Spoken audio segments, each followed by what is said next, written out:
It is August the 10th, 2021. I'm Andy, and this is the Minorcan Mullet Report from the Golden Ray Wreck Site in the St. Simons Sound. And first of all, it was a crazy morning. We went in for a root canal, wound up being an extraction and an implant inserted. It was a crazy day. I'd like to thank Captain Jay for taking the helm of the Minorcan Mullet today and helping us make our rounds today as we were a bit sedated. We'll start off here with an image that was sent to us from a source here with some satellite imagery, and it shows some apparent oil that is visible on satellite and from the area here at the site. So keeping an eye on that. We could see today that the barge had been placed between the fresh cut section and the blue grapple. It looked like it had been busy.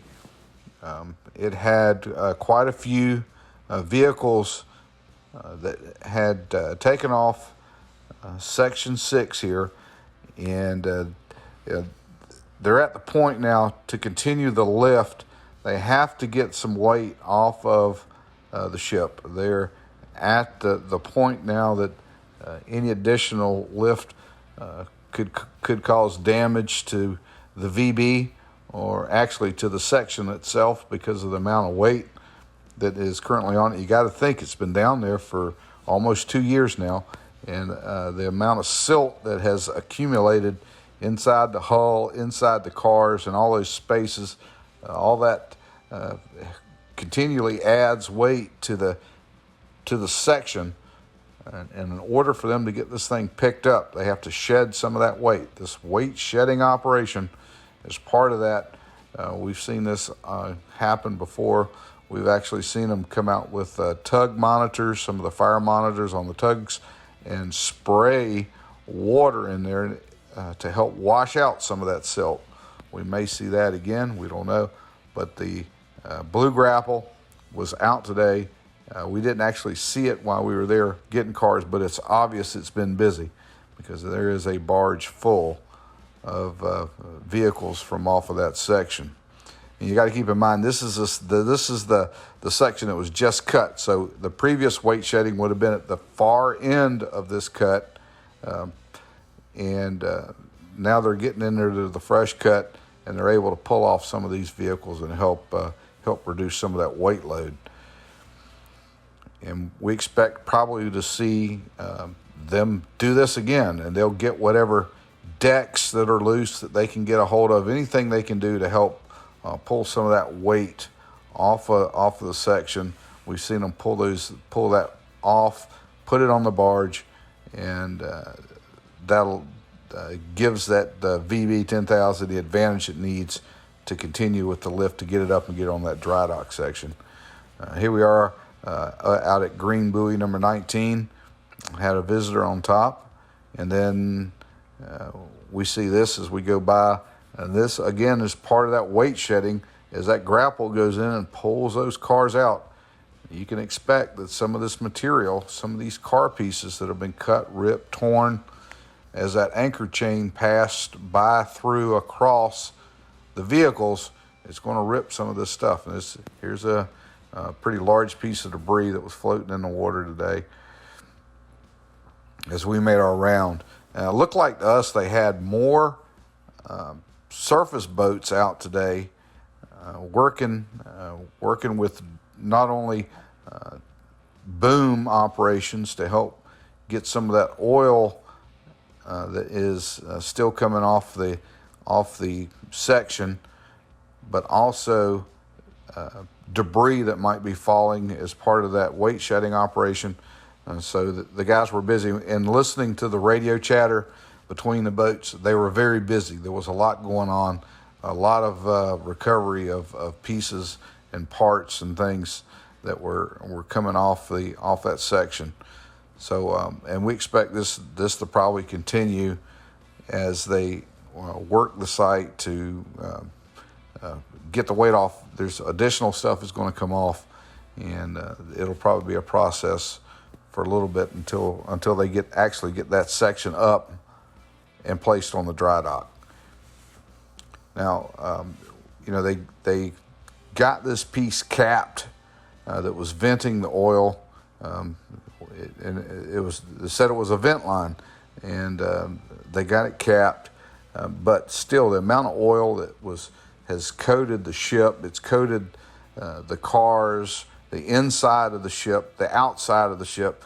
Expect to see that continue to come off as the section is raised, and we're going to see more contaminants in the water.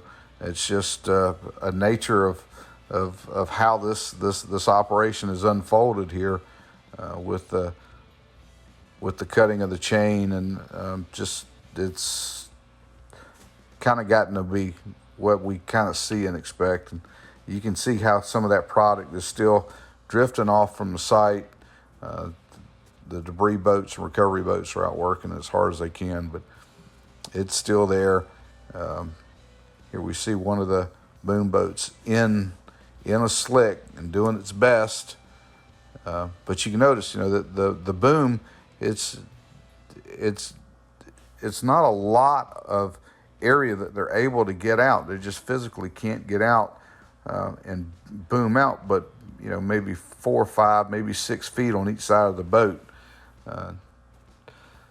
And they're working this area as hard as they can. Now I want you guys to look at this and look how low the VB is actually sitting in the water from these shots, from the amount of weight from that section 6 hanging from it. You can really tell how far down and what kind of load is being supported there.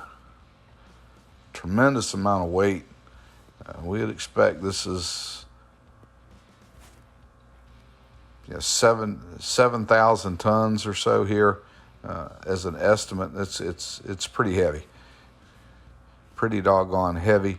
And a good thing we noticed today, they did have the environmental barrier back in place across or actually between the VB. We could see that was not in place yesterday. It is in place today, so that barrier, what it's able to do, and of course we know as the current increases in speed, it becomes less and less efficient. More and more of that product is pushed out underneath that environmental barrier. It's just part of the hydrodynamics of the water. As it comes in and meets that barrier, the water begins to boil, and it just kind of pushes it right up underneath that barrier. Probably its efficiency increases as you get to the high tide or the low tide, because the current slows down before it changes and goes back the other direction. But during mid tide and the tide, when it's really rolling through there, it is not as efficient as we certainly had it hoped. And we've seen the releases that have gone on here for the past week, and I think now everyone has got a pretty good understanding of the limitations of the environmental barrier as it was designed here for this project. We do expect to see more of the shedding operations take place as they continue to get that weight where they can actually get this piece up out of the water. As this thing comes up, the higher they raise it, the heavier it gets. I know that sounds kind of nutty, but as it comes up, it's more and more weight is placed on the machine as it comes up. Guys out on the ground still working the site again behind the Sea Island Golf Course and the lodge there. We see those crews were continuing to work that area, trying to recover as much of that material that made it up onto that beach as they could today. Caught a glimpse of these guys. Quite a few of them out there working the site, trying to get things straightened out. And expect them to continue this work as they work on down through the marsh areas. Well, hey, that's going to do it for the report today. We're going to be recovering from this oral surgery today. I hope we can make it back out tomorrow. We shall see.